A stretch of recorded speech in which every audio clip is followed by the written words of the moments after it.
Welcome back, everyone, to the Disaster Tough podcast, where we share insights into the big plays and right calls of leadership.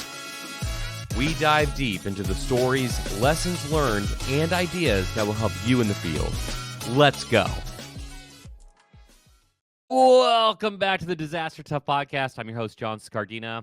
Several months ago, I was in the Florida Hazmat Symposium, and I'm wearing their shirt right now. So big shout out to Michelle and Cy and Chief Lamb for having me out there. And while I was there, I had a great opportunity to see many presentations, but there's one that stood out really above the rest. He's just an absolute incredible resource for understanding hazmat and hazmat incidents and response. He comes from Ambipar. His name is Lee Nelson. He's the director over there. So he's going to talk more about Ambipar in a little bit. But what really blew me away is his presentation is his ability to dissect incidents and talk about innovative solutions. And when I was watching that, sometimes what we have a problem in our field is the ability to articulate incidents in a way that helps multiple people from different angles understand that incident. And yet in that room, I was looking around, I saw firefighters. There was a ton of firefighters there because of the hazmat symposium. Obviously, hazmat experts. I'm an emergency manager by trade. We had even AMR in there. We had some other people from these different backgrounds. And yet everybody was nodding their head, understood what he was talking about. And so we're going to have a kind of a bigger announcement here later in the episode. But before I even bring Lee on here, this is an episode you really should pay attention to. Learn how he talks about different incidents. Learn those kind of skill sets because it will help you in your presentation skills, especially if you're in emergency management and you have to talk to everybody, all the different kind of stakeholders. Lee can do a master class in that. So, but all that build up, I'm going to bring Lee onto the show. Lee, welcome to Disaster Tough. Hey, thanks, John. I hope I can live up to that sort of an introduction. Honestly, it will be very easy for you. Every time we've talked, you're able to just walk through that. So I'm going to scale it back really fast before we go into all the tactical perspectives. But can you explain your role with Ambipar? You're out there in, the Colorado region. What your perspective is, and Ampipar's role in response and training, really. Sure. So I'm the director of ARTC, which is Ambipar's North American Hazmat Training School. So we're just east of Pueblo, Colorado, located on a Department of Transportation facility. So my role here is to build and deliver relevant curriculum to first responders, hazmat contractors, oil and gas, chemical manufacturers, and try to lean on what's been 20 years of field experience for me to make that relevant and useful for everyone. So that's probably why you're so good at being able to walk through multiple different angles of the same incident because you're dealing with multiple different people. One of the problem sets that I see in like catastrophic disaster response is the ability to speak a language that the public can understand, like the public entities, those agencies, as well as the private sector who's showing up. How does that work for you? Do a lot of those guys or a lot of those people speak the same language, or do you have to shift how you're talking to them based off of who you're talking to? Yeah, I think it always depends on the audience. And through the years, I've done enough incidents and probably messed it up often enough that you start to learn how certain people want to hear the same information. In general, amongst fire service, emergency responders, and the emergency management group, that typical ICS sort of jargon and incident language works well. When you're dealing with elected officials and perhaps stakeholders that have been affected by the incident, you got to be able to move yourself out of that language into things that are more relatable. Otherwise, it just tends not to go as well as you would like. Yeah, funny enough, we have this whole thing right now about trying to get away from like communications and after actions, and the Readiness Lab is doing something in Vancouver to address that. However, that's going to be in July for our audience sake. But the communication piece, it is kind of mind boggling how so many in our field kind of miss the opportunity to be able to shift their language to the people affected, and that can be included the stakeholders, i.e., the politicians. That goes with the survivors as well. Man, I think we just get in so much of a response mode that we forget like that human piece. And so that's kind of important to call out, especially like what's their needs. The needs of the responder is very different than the needs of the survivor, right? Yeah, and we would see lots of that, even encouraging people when they were rotating off shift at a big incident to be cognizant of the community you're going back into. You may be staying in hotels and using restaurants in their town. Um, One, for the sake of the incident, don't talk about the incident when you're in town so that, the public information aspect of it remains consistent. But again, you don't know if the person you're sitting next to there has been, they're out of their house because of it or they've been affected by it. It's just important to be mindful of the audience at all times. The L3 Harris Extreme 400p radio solves problems and is specifically designed for emergency services. How do we know? We field tested it with medical, urban search and rescue, and collapse and confined structures. This radio is amazingly tough. Check out the L3 Harris Extreme 400p radio at l3harris.com right now. How do you spell Doberman Emergency Management? EOP, OEP, HVA, HMP, Thyra, TTX, Drone, PDA. Whenever you need an expert, Doberman Emergency Management field experts are there for support. Contact an expert at DobermanEMG.com today. Man, it's almost like bedside manner, just like understanding where you're at, that situational awareness piece. I like that a lot. There was, man, But what's it's it? hard because people come out of the incident and they want to talk about what they did for the day because you're normally sitting with a crew of people you've been working with there for the day. Yeah, I think there was an episode where I was talking to somebody else about this.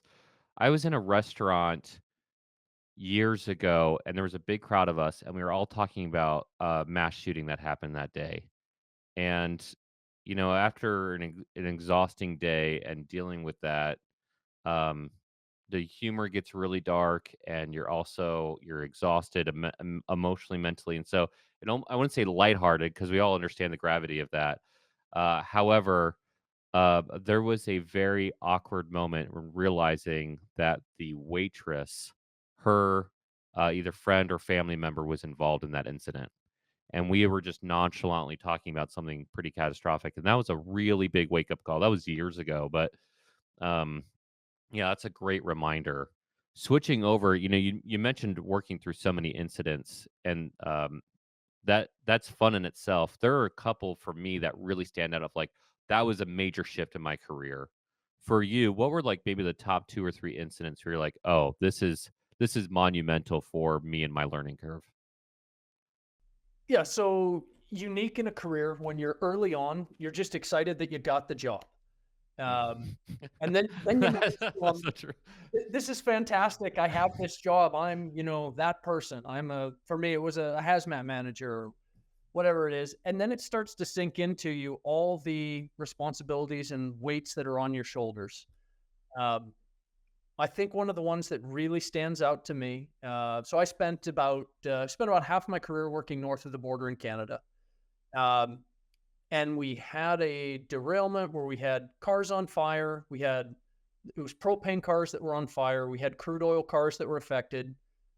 And this must have been within 6 months of the Lac Megantic disaster, which was not the company I worked for, but it affected all operations for a very long time. Um, we arrived at the point where we were going to need to do a vent and burn on multiple propane tank cars adjacent to a main east-west highway in Canada that's been closed for 3 or 4 days at this point. Uh, and at that point, the ramp up has always been, I've trained for this. I understand this. I know what we're going to do. Um, but when you are out there helping the explosives crew strap explosives to rail cars, the highway's closed, you're evacuating more people in case things don't go well. There's that moment, probably 10 minutes before we're ready to push the button and detonate the explosives. You're just looking around at the coworkers and the people you're there with and the fire chief, and you just have in the back of your head, so we're really doing this today. It's come to this. And everybody Yeah. tells tough guy stories, but I always tell everyone, if you've been in one of these, you realize real quickly it's a capstone moment in your career, but it's also terrifying and exhilarating, and it has to be done, and somebody has to do it. And you drew the card to be the one to be in charge of that. But all the people you're affecting beyond the immediate incident scene really starts to weigh heavy on you at that point. I appreciate that perspective. I think the people I've worked with always had a really strong sense of understanding when the capstone moments were happening and were able to I wouldn't say hyper focus, but able to hone in and make sure that they got the mission done. And I'm really grateful for that perspective from them and from you as well. You know, when we're in those moments, there is kind of a gut check of like, okay, like I'm about to do things that if it goes well, great, but it's still going to affect a lot of people. And if it doesn't go well, it's going to affect a lot more people for a longer term. For the for the I have a lot of audience members within like the first 7 years of the career, which means that they necessarily haven't been in one of those type one events yet. How do you mentally prepare? What some advice that you would give for those people who are about to be in those moments? You're like, okay, like avoid distractions. How do you help them avoid distractions? Yeah. I don't know if I can give specific advice on how to avoid distractions other than, as best as you can, make sure things are taken care of at home, focus on the job at hand.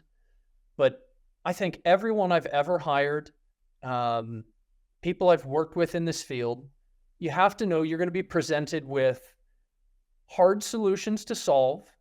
There are no perfect answers. You will never have all the information you want to have. And if you want to succeed, you have to be willing to make the best decision you can at the time and accept the consequences. And sometimes the consequences may be you did everything right to the best of your knowledge and things don't go well. And it may cost you your job and you have to start over, but that is the field we work in. And you have to open yourself to the fact that, there will be, backseat criticism for days and weeks and people taking apart the incident and why this and not that. Did the best we could with what we knew at the time. Yes. The world we live in right now is like the hypercritical judge everything after by most of the people who have never been in that kind of situation before. One of the things, and I mentioned kind of the mass shooting before. One of the things that I've been advocating lately to kind of the law enforcement people that we've been working with is don't just have the camera, but have the heart monitor as well, because it allows people to understand like kind of the stress that some of the responders are going through during high stressful or high intensity moments. But the same thing applies for kind of the spectrum of responses, whether it's hazmat and about to blow something up or otherwise. um, I love the idea that there's I can't always tell the mix of things what the gray is, but I definitely know when I see black and white. And for black and white for a professional for me is one of the things that has become evidently clear in the last couple of years is the amateur during those kind of moments pulls out their phone to take a picture about something that they're about to they do, and their professional doesn't even think about it. They think about the job and the people and the consequences. And yet, I've seen this kind of rise of like, oh my gosh, I'm about to do this crazy thing, and they'll either take pictures of the survivor or they'll take the pictures of the thing that they're about to blow up, and I'm like, amateur, 100%. And Or worse yet, they take a selfie right before they're oh yeah, getting ready to. hey, I was here. I did that. yeah. Like you can have the war stories afterwards, and there will always be somebody else with a camera, so don't have to worry about that anyways. But like, it's who you're focusing on. If you're focusing on your selfie or the picture, what are some other things that you can identify very easily? And maybe not the selfie thing because that's crazy, by the way. That you can say, okay, if I'm going to work with you in the field, right? Because you're training right now. When you're training professionals, what are the skill sets that a professional has that really blow you away? Ah, it's a pun. That's a hazmat pun. Blow you away. Anyways, It is a hazmat pun. thanks. The dad in me came out. Yeah. Yeah, I think more than anything, especially now that I'm in the more in the training realm than the responding, um, the people that we see come through here that I know are going to be successful uh, have the ability to focus and demonstrate some maturity in the subject matter. There's a time for cutting up and having a good time, and then there's time to buckle down and really make sure they understand not just the basics of what we're doing, but they're asking educated questions and they're trying to learn the why. and the what if. So if we're doing that, it's because of this, and this is the effect. And then they want to delve in further. What happens after that? What if does this always work? Um, they're more interested in really understanding than just what's going to get them through the class, get them their piece of paper, and then on to the next venture. Whether they're just wired that way naturally, or they're scared enough to know I better figure this out and really learn the subject matter, because one day I may in fact need to be the person making decisions or doing the hard things. There's nothing scarier than being put in a situation that you should have been prepared for and you're not. Yep. 100%. And Uh, there are a lot of pretenders in this type of industry mm, that talk a big game. mm. Maybe have done some things, maybe they haven't. Um, but I hope that they are preparing themselves mentally for the fact that if you're in that role, you may have to make those decisions one of these days, and you should have taken your training and your personal contacts seriously so that you've got a network of people and some knowledge in your head to make good decisions. That I pick on FEMA a little bit. I'm a former FEMA guy. I got the freaking, FEMA thing behind me. I like FEMA. But the whole like preparedness cycle and response is included into the preparedness cycle. Like one day you do have to stop preparing and actually respond. It shouldn't be called a preparedness cycle, but there's a guy who's been on our show a couple times, Dr. Stephen Johnson. He's lieutenant colonel out of the British Army. He's the head of counter Seaburn for them. He's been actually one of our die pops, which we're going to get to in a second. But he talks about becoming an expert and a professional. And the way he says it is get beyond being the 3-click expert on Google. If you click on the first 3 links and you think you know enough about a subject, you're not a professional yet. So you're kind of in the same lines there. You talk about training. I'm gonna just throw this out there for everybody. So this is like very important that you listen in because we've been so impressed with Ambipar and because we're so impressed with Lee and his team and everything they're doing at the training, and I do want to get into some of your training as well. We've actually partnered with them. We're going out to Colorado on October 22nd through the 24th. We're doing an emergency management response for a dynamic populations course, i.e., DIPOP. And this time we're focusing on intentional train derailment. We really want to take the elements of hazmat and counterterrorism and emergency management and smash them all together and see if you can really take your skill set to the next level. So Lee will be out there with us. We're actually going to be on Ampipar's ground, so it's going to be a really great experience. But if you're listening in and you're hearing from Lee and you're like, okay, I'm one of those people. I want to take it seriously. I want to do the deep dive questions.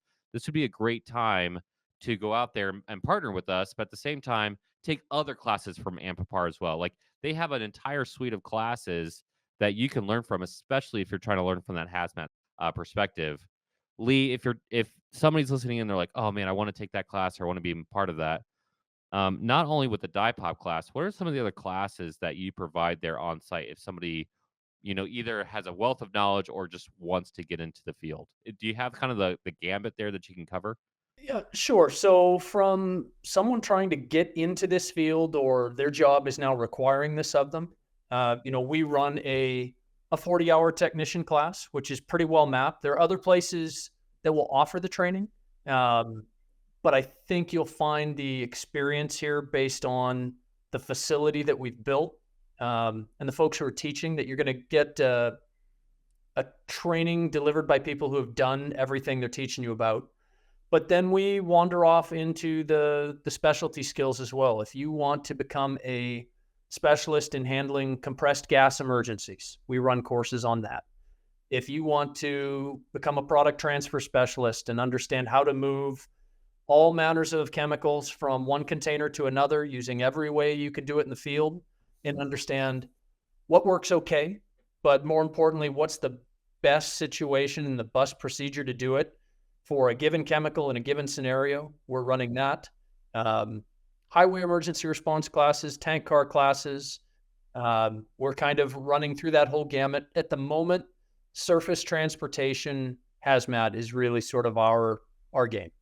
Sure. I mean, if you're in Colorado and you got the space and you can do all these different courses, it begs the question of one, it's kind of a two-part question. One, how did you get into the hazmat world? And two, if somebody, especially if they've been through like East Palestine train disaster, or we've had we did a review of the Waverly train disaster from 1978 here. If people are starting to learn about this stuff and say, "Hey, I really need to become proficient," based off of your experience, where can they start to get into like start learning more and become, more of a pro in this space? Yeah, so selfishly, I'll say come see us. Good. That's the Uh, right answer. but most importantly, you have to get in with someone who is doing this work day in, day out. It's not fair because there's not day in and day out work in these, super catastrophic transportation incidents. Whether you are a first responder or you are an emergency response contractor, that's where you get the repetition to become proficient. And repetition is key. If you are not routinely working these type of incidents and handling these type of materials, you will remain an amateur and things will continue to be surprising every time. It's why we've tried to set up, we end our specialist classes with live product handling. I can teach you things with air and water all week long, and people pay attention at a certain level. But when we graduate from that to handling live product, all of a sudden we find people focus that much better. And they're like, oh, so I can really get hurt now. Yeah. Yes, you can really get hurt, and you can hurt me too. And I would like for that not to happen. That's hilarious. It's funny how, we try to do this as a trainer. You get it, I get it. We try to add as many elements as realism as we possibly can, which is part of the reason why we're coming to your facilities to do this because we want to make it as real as humanly possible.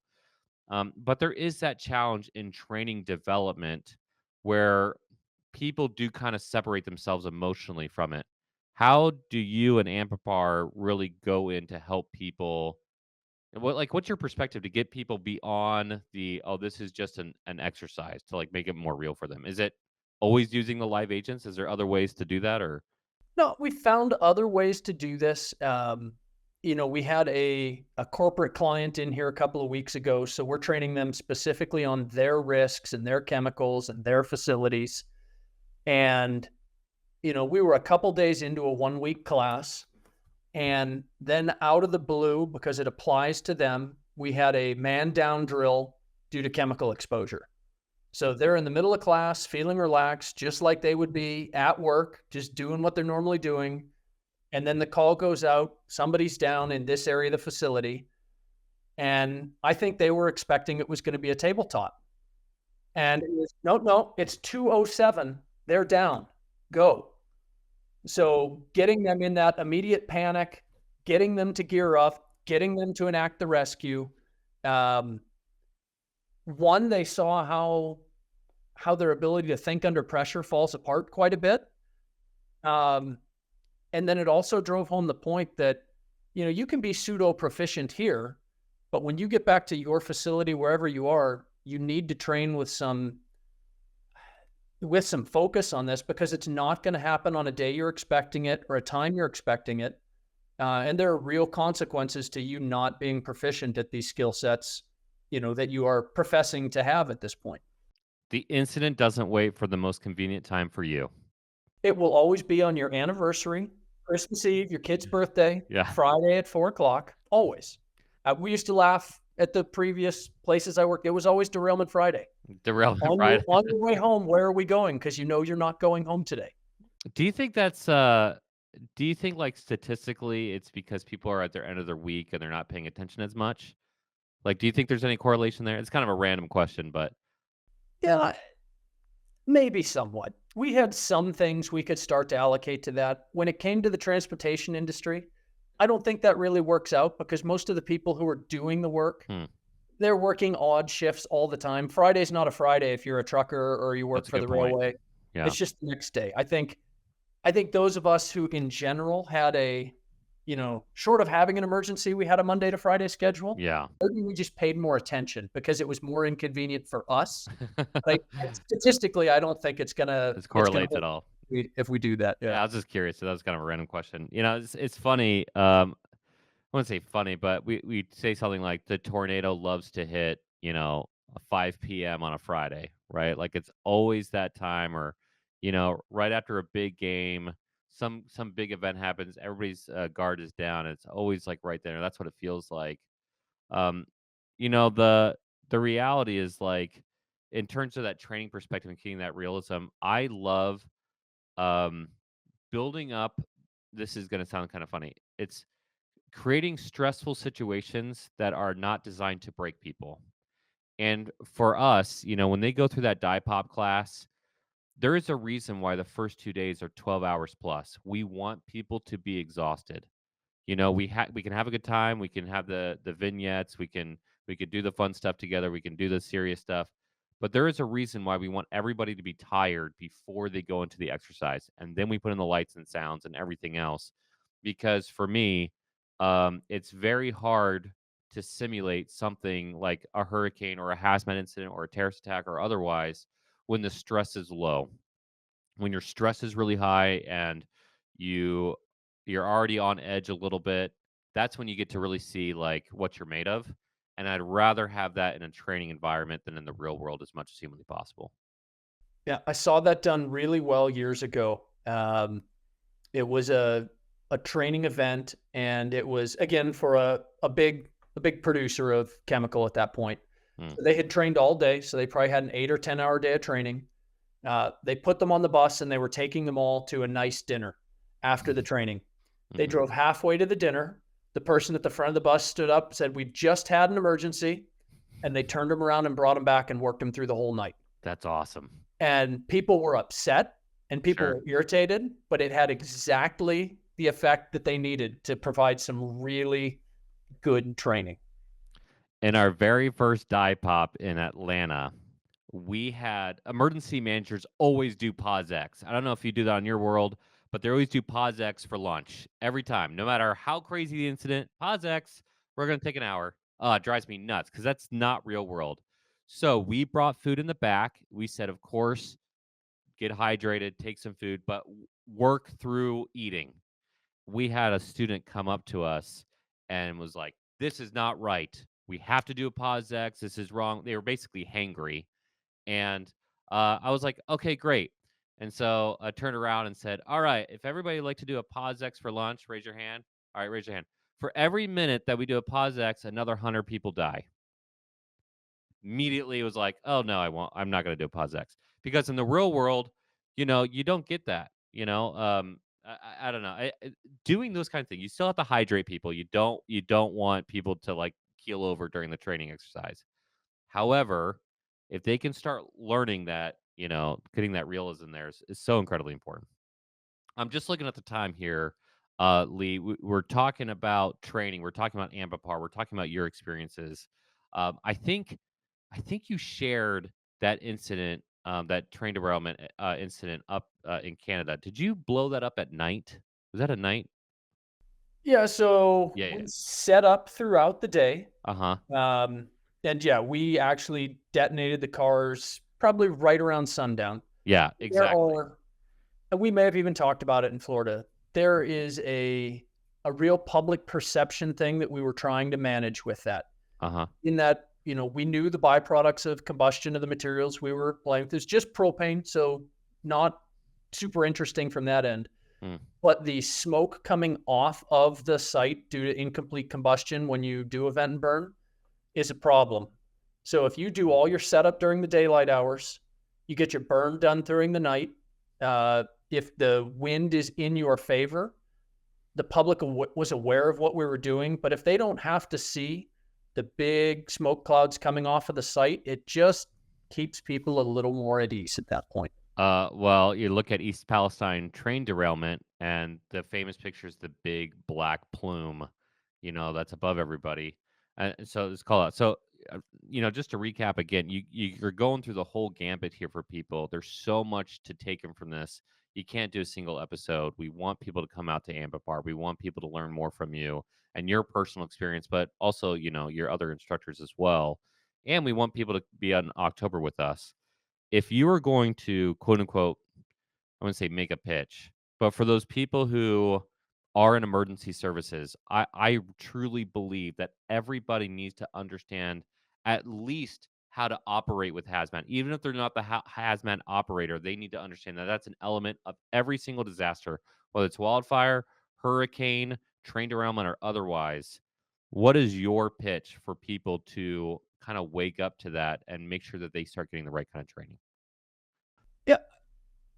What I said my goal was going to be when I was talking with my bosses here at Ambipar when I transitioned from Canada back to here was when someone leaves here, I have not done my job if they have a piece of paper that says they took a class and they're only vaguely familiar with the subject matter. Hmm. When people leave here, I want them to feel confident that they can do the job that we've trained them to do, and not that then they have to go back and get OJT wherever they're at. If they leave here and the next day they're on one of those incidents, they can say, look, I've done this. I know what this looks like. I know the things that go well. I know the things that are going to be a problem for us. And they can function at a high level. That's what we're trying to give people when they come out and train out here. I'm going to give you a whole lot of credit on what you just said there. I'll give people two very real world incidents where that happened in other places. The med spec course that provides urban search and rescue training. I went out there, I think it was in May. Yeah, it was in May, to help responders go through a rubble pile and learn how to pull people out of rubble piles. About a month and a half later, a little less than that, those same people who just had gone through that training were on Surfside building collapse and had to pull out over 100 people. Now they were deceased, but there was fires in the rubble pile. There was hazmat material. There was flooding in there. There was a whole list of problems in the Surfside building collapse. And I was so grateful to see how everyone took their med spec course so seriously. And I could trust that they were going to be professionals on that pile.